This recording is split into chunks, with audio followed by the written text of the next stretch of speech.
এই তৃণমূল কংগ্রেস যেহেতু এটাকে ভয় পাচ্ছে, সেই জন্য তারা চেষ্টা করছে যে মানে যেহেতু এই বিশেষ করে এই রিসেন্ট ঘটনাগুলো, বিশেষ করে এই যে 26,000 চাকরি বাতিল করেছে আমি মানে বলে ওরা প্রচার করেন, তারপরে এই প্রাইমারি সহ অন্যান্য অনেক মামলা, ডিএ সহ অন্যান্য অনেক মামলা আমি করেছি এবং সেটা আদালত গ্রহণ করেছে, আদালত রায় দিয়েছে। সেই জন্য চেষ্টা করছে যাতে মানে আমার সঙ্গে অন্যদের একটা মানে অন্যান্য সকলের একটা বিরোধ সৃষ্টি করা যায়। কুণাল বাবুর এই পোস্ট থেকে একটা জিনিস পরিষ্কার, যে নিশ্চিতভাবে আমি এমন কিছু কাজ করেছি যেটা ওদের যথেষ্ট যন্ত্রণা দিচ্ছে, পীড়া দিচ্ছে তৃণমূল কংগ্রেসকে, কুণাল বাবুদের। তাই তারা আমার বিরোধী লবি তৈরি করতে বেশ সচেষ্ট। মানে যাদেরকে লবি তৈরি করতে চাইছেন আমার এগেনস্টে, তারা সবাই আমার সমর্থনে এসে দাঁড়িয়ে পড়ে। উনি চেষ্টা করেছিলেন চাকরি প্রার্থীদের মধ্যে, তারা সব আমার সমর্থনে এসে দাঁড়িয়ে। উনি চেষ্টা করেছিলেন যারা চাকরি প্রাপক তাদের মধ্যে, তারাই উল্টে আমার মানে সঙ্গে ওই জুড়ে যান, তারাই আবার তাদের মামলা নিয়েও আমার সাথে চলে আসে। দাদা, একেবারে উৎসবে মেতেছে কলকাতা শহর। প্রথমেই শারদীয়ার শুভেচ্ছা, এবং তারপরে যে প্রশ্নে আসবো, যে কারণে আজকে আসা, কুণাল ঘোষ একেবারে এটি পোস্ট করেছেন গতকাল। অ্যাডভোকেট সায়ন ব্যানার্জি, তিনি পুজো শেষ মানে আদালত শেষ, পুজোর ছুটি এই হিসেবে এটি পোস্ট করেছিলেন। সেই ছবিতে সায়ন ব্যানার্জি ছিলেন, সব্যসাচী চ্যাটার্জি ছিলেন, এছাড়াও আরো বিভিন্ন আইনজীবীরা ছিলেন। সেই ছবিটি আবার কুণাল ঘোষ পোস্ট করে লিখেছে যে, বলছি হাইকোর্টেও নাকি বাম দুভাগ, সিপিআইএম পন্থী শিবিরে এরাই কি শামীম বিরোধী লবি? আমাকে অনেকে বলেছে, এবার বাকিটা যদি বামেরা বলেন। কি বলবেন, কিভাবে দেখছেন এই বিষয়টিকে? না, আমি পোস্টটি আমাকে ওই ছবিতেই উপস্থিত অ্যাডভোকেট অভিষেক, তিনি আমাকে পাঠিয়েছেন এবং তিনি পাঠিয়েই তিনি মানে সকালবেলায়, আমি আজকে যেহেতু কোর্ট নেই সেহেতু একটু যদি আমার বাইরে যাওয়ার কথা ছিল, কিন্তু আমি না গিয়ে সেটা প্ল্যান ক্যান্সেল করেছি, তাই আমি একটু দেরি করে ঘুম থেকে উঠেছি। ফোনটা যেহেতু সাইলেন্ট ছিল সেই জন্য আমি তার কলটা রিসিভ করতে পারিনি, কিন্তু ঘুম থেকে উঠে দেখলাম অনেকগুলো মিসড কল। তার মধ্যে এই মানে যিনি ফোন করেছিলেন অভিষেক বাবু, তিনি তারও ফোন নম্বর আছে এবং অনেকেই জানেন না অভিষেক বাবুর আর একটা পরিচয় আছে, তিনি কল্যাণবাবুর জামাইও, এই ছবিতে তিনিও আছেন। তিনি ফোন করে তিনি একটা করেছেন, তিনি আমাকে পাঠালেন এবং পরবর্তীতে আমি ফোন করলাম, রিং ব্যাক করলাম যেহেতু মিসড কল হয়ে আছে। তারপর আমি যদিও প্রথমেই হোয়াটসঅ্যাপটা দেখিনি, আমি রিং ব্যাক করলাম, তারপরে হোয়াটসঅ্যাপ দেখো দিয়ে তারপরে কথাটা বললাম, আমরা দুজনেই হাসলাম। তারপরে সব্যসাচীর সঙ্গে কথা হলো, অন্যান্য আইনজীবীরাও ফোন করেছিলেন, তো দেখলাম লিখেছে, বলছি হাইকোর্টেও নাকি বাম দুভাগ, সিপিএম পন্থী শিবিরে এরাই কি শামীম বিরোধী লবি? আমাকে অনেকে বললেন, এবার বাকিটা যদি বামেরা বলেন। এই ছবিতে উপস্থিত আছে সব্যসাচী চ্যাটার্জি, ভাই সায়ন, অ্যাডভোকেট অভিষেক সহ অন্যান্য আইনজীবীরা, মানে মূলত সব্যসাচী চ্যাটার্জির সঙ্গে যারা কাজ করেন, মূলত ওর জুনিয়ররা।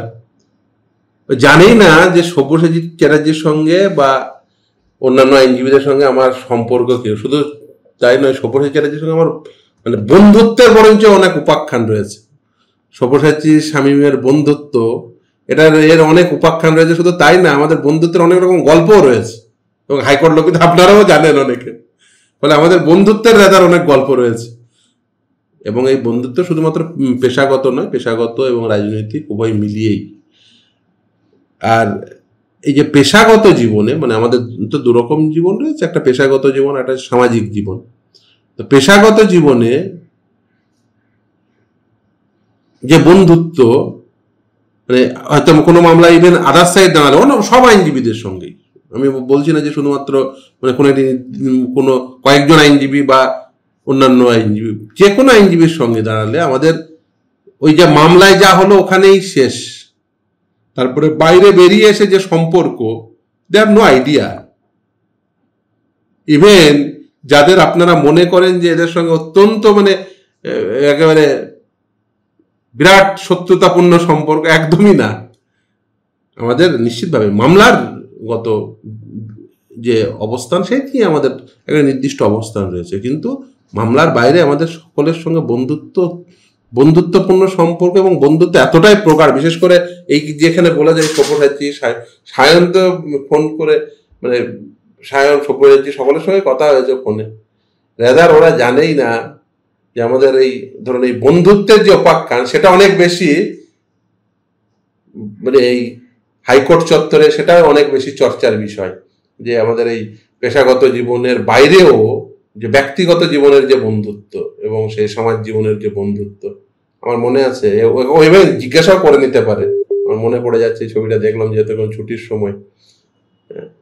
এখন সম্ভবত, আমি যদি ভুল না করি, সম্ভবত এখন বোধহয় তৃণমূল কংগ্রেসে জয়েন করেছে।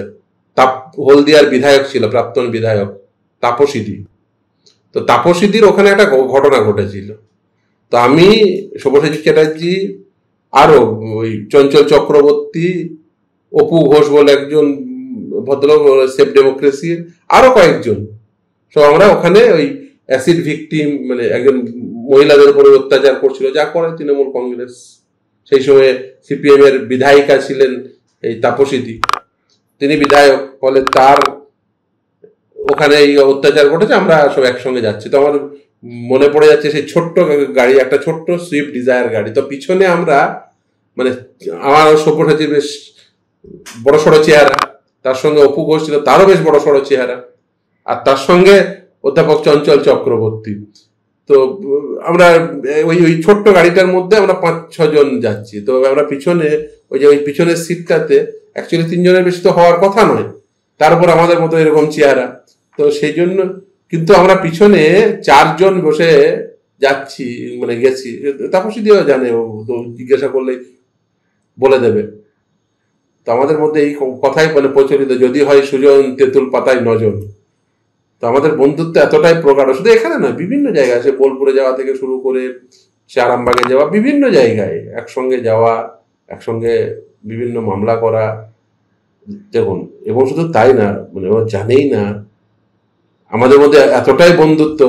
যে সব মামলাগুলো আমি করি, এই বিশেষ করে এই ধরুন চাকরি সংক্রান্ত মামলা, এই ধরনের মামলা যেগুলো করে, মানে মূলত যে কারণে ও এই চাইছে একটা বেশ দ্বন্দ্ব লাগিয়ে দেওয়ার, হ্যাঁ, ওটা তো ওদের প্রচেষ্টা সবসময় থাকে দক্ষিণপন্থী দলগুলোর।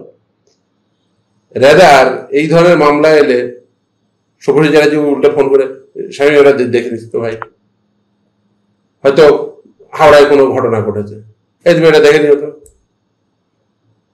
এই ও অন্য জায়গায় হয়তো কিছু ঘটেছে, হয়তো যাচ্ছে, ওখানে দেখে আসতে হবে। এরকম আমাদের একটা মানে বন্ধুত্বপূর্ণ সম্পর্ক। ফলে আমাদের শুধু তাই না, আমাদের আরো অনেক খাওয়া দাওয়া থেকে শুরু করে অনেক, মানে অনেক গল্প, কারণ আমাদের দুজনেরই খাওয়া দাওয়ার ব্যাপারে খুব ইয়ে আছে। ফলে আপনিও জানেন সে গল্প, মানে হাইকোর্ট চত্বরে অনেকের মুখে মুখে ফেরে যে আমি সব্যসাচীর বন্ধুত্ব, রেদার উল্টোটা।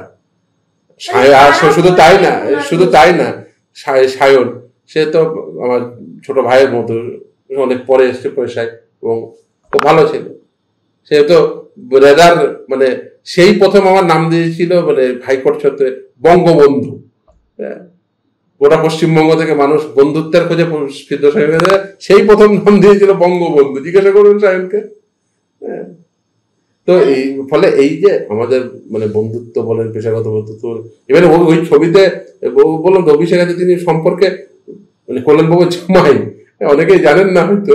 তো আমাদের মধ্যে অত্যন্ত প্রগাঢ় বন্ধুত্ব রয়েছে, অনেকেই জানেন না এটা। মানে ইভেন মানে যারা তথাকথিত, আমি আর বলছি না ক্যামেরার সামনে, তথাকথিত হয়তো ভাববেন যে এদের সঙ্গে বিরাট শত্রুতা রয়েছে, ব্যক্তি জীবনে এবং সমাজ জীবনে তাদের সঙ্গে বন্ধুত্ব অত্যন্ত প্রগাঢ়। এবং এখানে না কোনো রাজনৈতিক বিরোধী তো প্রশ্নই নেই, রাদার আমরা রাজনৈতিক ভাবে অত্যন্ত, আমি বলতে পারি যে একই মতাবলম্বী, মানে এবং শুধু তাই না, আমরা দর্শনগত ভাবে, শুধু রাজনৈতিক দর্শন নয়, সমাজ দর্শনগত ভাবেও আমাদের যে এক্সচেঞ্জ, আমাদের মানে যে পরিমণ্ডলের যে এক্সচেঞ্জ, সেটাও একেবারেই মানে সাযুজ্যপূর্ণ। সে হতে পারে সে অ্যাডভোকেট অভিষেকের সঙ্গেই হোক, সব্যসাচী চ্যাটার্জি, অন্যান্য যারা সব আইনজীবী, উদারপন্থী আইনজীবী বলে আমি মনে করি, এরা প্রত্যেকেই উদারপন্থী, অত্যন্ত লিবারাল। ফলে এদের আমাদের মধ্যে একটা স্বাভাবিক বন্ধুত্ব গড়ে উঠেছে। মানে সে সব্যসাচী চ্যাটার্জি, আমি, অ্যাডভোকেট অভিষেক, আর আর আরো আরো যারা রয়েছেন বৃহত্তর বৃত্তে, তাদের প্রত্যেকের মধ্যে। এবং আপনি বলতে পারেন এই যে উদারপন্থী লিবারেল মানসিকতার এই যে মানুষগুলো একসঙ্গে এসছে, এটাকে ভয় পাচ্ছে। এই তৃণমূল কংগ্রেস যেহেতু এটাকে ভয় পাচ্ছে, সেই জন্য তারা চেষ্টা করছে যে মানে যেহেতু এই বিশেষ করে এই রিসেন্ট ঘটনাগুলো, বিশেষ করে এই যে 26,000 চাকরি বাতিল করেছে আমি মানে বলে ওরা প্রচার করেন, তারপরে এই প্রাইমারি সহ অন্যান্য অনেক মামলা, বিয়ে সহ অন্যান্য অনেক মামলা আমি করেছি এবং সেটা আদালত গ্রহণ করেছে, আদালত রায় দিয়েছে। সেই জন্য চেষ্টা করছে যাতে মানে আমার সঙ্গে অন্যদের একটা বিরোধ মানে অন্যান্য সকলের একটা বিরোধ সৃষ্টি করা যায়। ওরা চেষ্টায় আছে, চেষ্টা করুন, কোনো অসুবিধা নেই। রাজনৈতিকভাবে এবং পেশাগতভাবে ছেড়েই দিন, রাজনৈতিকভাবেও চেষ্টা করতে পারেন, কোনো অসুবিধা নেই। কিন্তু আমাদের যে স্বাভাবিক বন্ধুত্ব সেটা অত্যন্ত সুদৃঢ়, মানে সেটা রাজনৈতিক বলতে পারেন, পেশাগত বলতে পারেন, সমাজগত বলতে পারেন, দর্শনগত বলতে পারেন। রাদার আমাদের বন্ধুত্বের উপাখ্যান অনেক বেশি চর্চার বিষয় আর কি। তাহলে এই যে শামীম বিরোধী লবি আমাকে অনেকেই আরে আমার বিরোধী, দেখুন আমার বিরোধী লবি বলেছে, তাহলে সেটা উনি বলতে পারবেন, ওনাকে কে বলেছেন। দেখুন উনি তো একসময় বলতেন যে মমতা বন্দ্যোপাধ্যায় হচ্ছে সারদার বিগেস্ট বেনিফিশিয়ারি, এখন উল্টো কথা বলেন। আমি জানি না ওনাকে কে বলেছেন, উনি ওনাকে যেই বলে থাকুন, আমার বিরোধী মানে লবি তৈরি করবে কেন? তৈরি তো কারণ থাকবে, তৈরি তো কারণ থাকবে। কারণ আমি যে দর্শনে বিশ্বাস করি, আমি বিশ্বাস করি যাদের ছবিতে দেখাচ্ছেন বা উনি যাদের বলতে চাইছেন যে শামীম বিরোধী, তারা একই দর্শনে বিশ্বাস করে। তারা মনে করে যে এবং যে চিন্তা ভাবনা আমার এবং সেই চিন্তা ভাবনার সঙ্গে এরা প্রত্যেকেই সহমত যে পশ্চিমবঙ্গকে আগিয়ে নিয়ে যেতে গেলে একটি দুর্নীতি বিরোধী, উদার মনস্ক এবং ধর্মনিরপেক্ষ শক্তির সমবেত হওয়া প্রয়োজন। এবং এই দুর্নীতিযুক্ত বা দুর্নীতিপূর্ণ সরকারকে উপড়ে ফেলে উদার মনস্ক, ধর্মনিরপেক্ষ, দুর্নীতিবিহীন সরকারের প্রতিষ্ঠা করতে হবে। এই লক্ষ্যে আমি কাজ করি। আমি মনে করি এই লক্ষ্যে আমার যে বৃহত্তর যাদের লবি বলছেন, আর আমার বিরোধী মানে লবি তৈরি করবেই বা কেন তারা, তার কারণ আছে। বামপন্থী আইনজীবীদের কি তাহলে সত্যি লবি রয়েছে হাইকোর্টে? সেটা যে কুণাল ঘোষই বলতে পারে যে বামপন্থী আইনজীবীদের মধ্যে আমার শামীম বিরোধী লবি তৈরি হচ্ছে, শামীম বিরোধী গোটা লবি হচ্ছে। আচ্ছা দেখুন, বামপন্থী মানে এই যে প্র্যাকটিস, এখানে ব্যক্তির কোনো ভূমিকা থাকে না। হ্যাঁ, নিশ্চিতভাবে আমি হয়তো কিছু কাজ করেছি, সেই কাজের হয়তো একটা ইম্প্যাক্ট পড়েছে সমাজ, তার বলতে পারেন তার একটা পলিটিক্যাল ইম্প্যাক্ট তৈরি হয়েছে, তার একটা সোশ্যাল ইম্প্যাক্ট তৈরি হয়েছে। সেই ইম্প্যাক্ট থেকে হয়তো তারা ভীত সন্ত্রস্ত, সেই জন্য ওই শামীম বিরোধী একটা মঞ্চ, শামীম বিরোধী মানুষ, শামীম বিরোধী রাজনীতি এটা তৈরি করছে। এবং শুধু তাই না, বিভিন্ন আলোচনায় শুধু আপনার না, কুণাল বাবুর এই পোস্ট থেকে একটা জিনিস পরিষ্কার যে নিশ্চিতভাবে আমি এমন কিছু কাজ করেছি যেটা ওদের যথেষ্ট যন্ত্রণা দিচ্ছে, পীড়া দিচ্ছে তৃণমূল কংগ্রেসকে, কুণাল বাবুদের। তাই তারা আমার বিরোধী লবি তৈরি করতে বেশ সচেষ্ট। সে মানে চাকরি প্রাপকদের মধ্যেই হোক, চাকরি প্রার্থীদের মধ্যেই হোক, জনগণের মধ্যেই হোক, বা ইভেন আমার বন্ধুদের মধ্যেই হোক। ফলে এটা আমাকে খুব স্বস্তি দেয় যে নিশ্চিতভাবেই এমন কিছু কাজ করতে পেরেছি যার জন্য এই আমার বিরোধী লবি তৈরি করতে কুণাল বাবুরা বেশ সচেষ্ট রয়েছেন ও তৃণমূল কংগ্রেস বেশ সচেষ্ট রয়েছেন। এটা আমাকে স্বস্তি দেয় এবং এটা বলতে পারেন যে এই আজকে এই পুজোর শুরুর মুহূর্তে এটা বেশ ভালো মানে প্রাপ্তি আর কি, যে আমার বিরুদ্ধে লবি তৈরি করতে কুণাল বাবু বেশ সচেষ্ট। কিন্তু লবি তৈরি করার সময় আপনাকে একটু খেয়াল রাখতে হবে যে ওই মানে যাদেরকে লবি তৈরি করতে চাইছেন আমার এগেনস্টে, তারা সবাই আমার সমর্থনে এসে দাঁড়িয়ে পড়ে। উনি চেষ্টা করেছিলেন চাকরি প্রার্থীদের মধ্যে, তারা সব আমার সমর্থনে এসে দাঁড়িয়ে। উনি চেষ্টা করেছিলেন যারা চাকরি প্রাপক তাদের মধ্যে, তারাই উল্টে আমার মানে সঙ্গে ওই জুড়ে যান, তারাই আবার তাদের মামলা নিয়েও আমার সাথে চলে আসে। শুধু তাই না, তৃণমূল কংগ্রেসের মধ্যে থেকেও যাদেরকে মানে স্বাভাবিকভাবেই তাদের মধ্যে থেকে আমার বিরোধী হওয়ার জন্য উনি বেশ উদ্বুদ্ধ করতে থাকেন। কিন্তু দুর্ভাগ্য হলো এটাই যে তৃণমূল কংগ্রেসের থেকে একটা বড় অংশ যারা এই তথ্য দিয়ে কেউ সাহায্য করেন, কেউ আবার মক্কেল হয়ে চলে আসেন যে এই এই এই অপরাধ তৃণমূল কংগ্রেসের এই নেতা করেছে, এখানে এই দুর্নীতি হয়েছে, এই মামলাটা আপনি করুন। ফলে সচেষ্ট থাকুন, কিন্তু মানে যখন এটা ওরা যত বেশি উদ্যমী হয়, উদ্যোগী হয়, তখন দেখা যায় তারাই উল্টে ওই মানে আমার সঙ্গে আরো বেশি বেশি করে জুড়ে যায়। সচেষ্ট থাকুন। দাদা একেবারেই শেষ প্রশ্ন, একেবারে পুজোর আগেই প্রাথমিকের সমস্ত মামলা থেকে জামিন পেয়ে গেলেন পার্থ চ্যাটার্জি, কিভাবে দেখছেন? দেখুন, এইখানে আমার কিছু বক্তব্য আছে। সেটা হচ্ছে পার্থ চট্টোপাধ্যায় জামিন পেয়েছেন, সেটা মানে এই নয় যে পার্থ চ্যাটার্জি নির্দোষ প্রমাণিত হয়ে গেছেন, প্রথম। দ্বিতীয় হচ্ছে এই যে তদন্ত প্রক্রিয়া এবং ট্রায়াল সেটা দীর্ঘায়িত হচ্ছে, তার ফলে মানিক ভট্টাচার্য থেকে শুরু করে পার্থ চ্যাটার্জি এরা জামিন পাচ্ছে। এটা হচ্ছে দ্বিতীয় বিষয়। কারণ সিবিআই এবং ইডির ক্ষেত্রে যে তদন্ত অতি দ্রুততার সঙ্গে শেষ করে, ট্রায়াল শেষ করে এদের দোষী সাব্যস্ত করা, এটার ক্ষেত্রে কোথাও না কোথাও তাদের ল্যাকোনা রয়ে গেছে। এটা এই নিয়ে আমার মনে অন্তত পক্ষে কোনো প্রকার সন্দেহ নেই। সেটা হতে পারে তাদের ইনএফিসিয়েন্সি, হতে পারে যে এই মামলার যে বৃহত্ততা, মানে ধরুন 26,000 লোক চাকরি চলে গেছে, এর মধ্যে যদি আমি 10,000 লোককেও ধরি যে টেন্টেড, তাহলে এই 10,000-এর জনকে ধরুন তাদের ইন্টারোগেশন করে এই পুরো বিষয়টিকে আনাট করা, এটা একটা সময় সাপেক্ষ বিষয়। এটা তৃতীয় আর একটা বিষয় রয়েছে, সেটা হচ্ছে যে পলিটিক্যাল ইন্টারভেনশন হওয়ার সুযোগ। এই যে এই তিনটের মধ্যে যে কোনো একটা কারণ হতে পারে, বা চতুর্থ আর একটা হতে পারে, সেটা হচ্ছে মানে দুর্নীতিগ্রস্ততা। ফলে এই চারটের মধ্যে যে কোনো একটা কিছু হতে পারে। কিন্তু তার থেকেও একটা বৃহত্তর প্রশ্ন রয়েছে, সেটা হচ্ছে আমাদের দেশে এই যে হোয়াইট কলার অফেন্স গুলো রয়েছে, সেই হোয়াইট কলার অফেন্সের এগেনস্টে যে শাস্তিমূলক ব্যবস্থা যারা করবেন, হোয়াইট কলার অফেন্ডার যারা হবেন, তাদের বিরুদ্ধে যে স্ট্রিনজেন্ট ল, সেটা কিন্তু নেই। তার কারণ হচ্ছে হোয়াইট কলার অফেন্ডার কারা হন আমাদের দেশে? Either politician or bureaucrat or businessman. এবার এদের কিন্তু আইন তৈরি করার ক্ষেত্রে আইন কারা তৈরি করেন? আইনসভার সদস্যরা। আর মূলত যেহেতু দক্ষিণপন্থী দল বারবার ভারতবর্ষে বিভিন্ন রাজ্য থেকে শুরু করে কেন্দ্রে ক্ষমতায় থেকেছেন, ফলে খুব স্বাভাবিকভাবেই তারা এই হোয়াইট কলার অফেন্ডারদের বিরুদ্ধে স্ট্রিনজেন্ট ল কখনো আনেননি। ফলে এই এক ধরনের বলতে পারেন সেই আইন স্ট্রিনজেন্ট ল না থাকার সুযোগ এই পার্থ চ্যাটার্জিরা পাচ্ছেন বা মানিক ভট্টাচার্যরা পাচ্ছেন। আচ্ছা, মমতা বন্দ্যোপাধ্যায় কোনোদিন এই আওয়াজ তুলেছেন যে চাকরি চুরি করলে তার ফাঁসি হবে? কেন তুলেন না? তার কারণ মমতা বন্দ্যোপাধ্যায় ভালো করে জানেন চাকরি চুরি তার লোকেরা করে। এবার অনেকেই বলবেন যে তাহলে বামেরা তো ক্ষমতায় ছিল, বামেরা তো আনেননি। বামেদের সময় কি চাকরি চুরি ঘটেছিল? বামেদের সময় যদি চাকরি চুরি ঘটতো তাহলে নিশ্চিতভাবেই সেই আইন আসতো।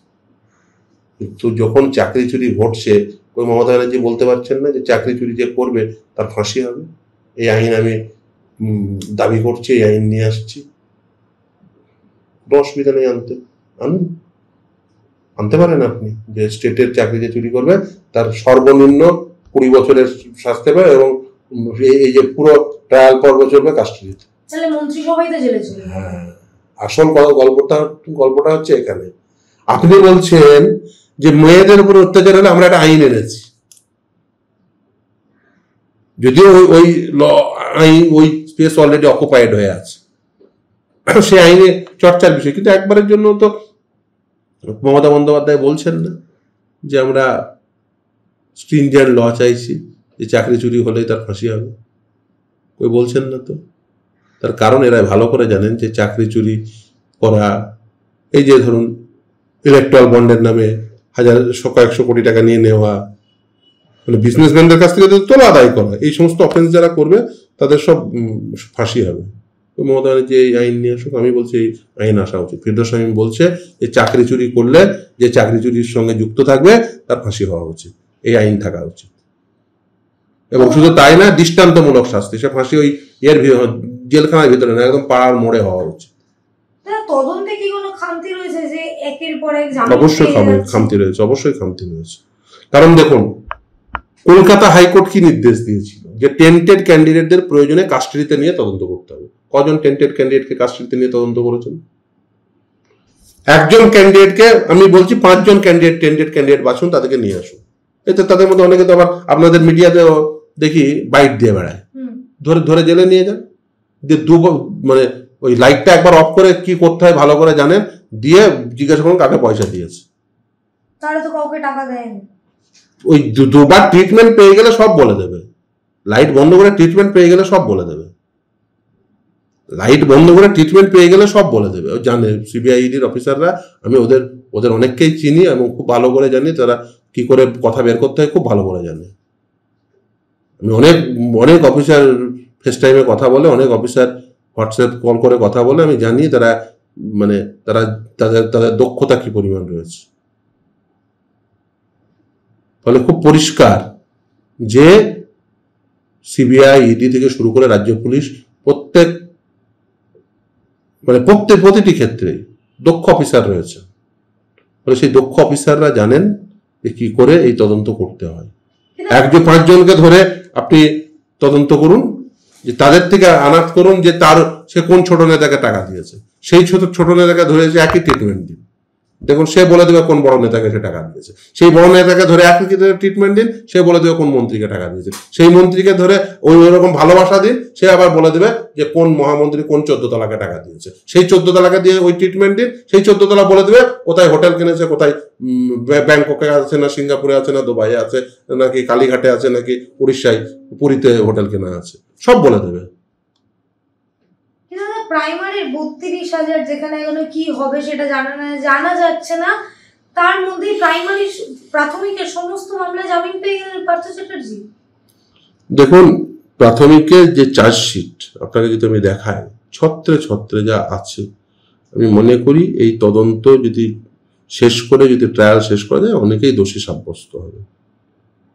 কারণ দোষী সাব্যস্ত হওয়ার মতো যথেষ্ট মেটেরিয়াল রয়েছে। চন্দ্রনাথ সিনহাকেও তো একেবারে ইডি তলব করেছেন, আবারও জিজ্ঞাসাবাদ। অবশ্যই জিজ্ঞাসাবাদ তো করতেই হবে। দেখুন, জামিন পাওয়া মানে কেউ নির্দোষ ডিক্লেয়ার হওয়া না। জামিন পেয়েছেন, ট্রায়াল যেহেতু এখনো পর্যন্ত বিচার পর্বটা শেষ হয়নি, কারণ বিচার পর্ব যেহেতু দীর্ঘায়িত হচ্ছে, তাই জামিন পেয়েছেন। জামিন পাওয়া মানে সে নির্দোষ প্রমাণিত হয়ে যাওয়া না, অথবা উল্লেসিত হওয়ার কোনো কারণ নেই। দ্বিতীয় হচ্ছে যেটা হওয়া উচিত সেটা হচ্ছে ভারতবর্ষে এই ধরনের অফেন্স যারা করেন, হোয়াইট কলার অফেন্ডার যারা, তাদের এগেনস্টে স্ট্রিনজেন্ট আইন আনতে হবে। এবং এই আইন কারা আনতে পারে? আইনসভার সদস্যরা, যাদেরকে আপনারা এই জনপ্রতিনিধি করে বিধানসভা লোকসভায় পাঠিয়েছেন, তাদের সকলের বাড়িতে পৌঁছে যান, যে বলুন আপনারা স্ট্রিনজেন্ট ল নিয়ে আসুন। কিন্তু আইনসভাকে সত্যি পারবে করতে? আইনসভা চাই না যে মমতা ব্যানার্জি চাইবেন যে স্ট্রিনজেন্ট ল আসুক, তাহলে তো ওর মন্ত্রীরাই জেলে যাবে। সবার আগে তো তাদেরই ফাঁসি হবে। তো মমতা ব্যানার্জি তো লোক খুঁজে পাবে না, সব কটাই দেবেন ফাঁসির কাঠে ঝুলছে। যদি বলেন চুরি করলে, এই ধরনের হোয়াইট কলার অফেন্স করলে ফাঁসি হবে, সব কটাই তো ফাঁসি কাঠে ঝুলবে।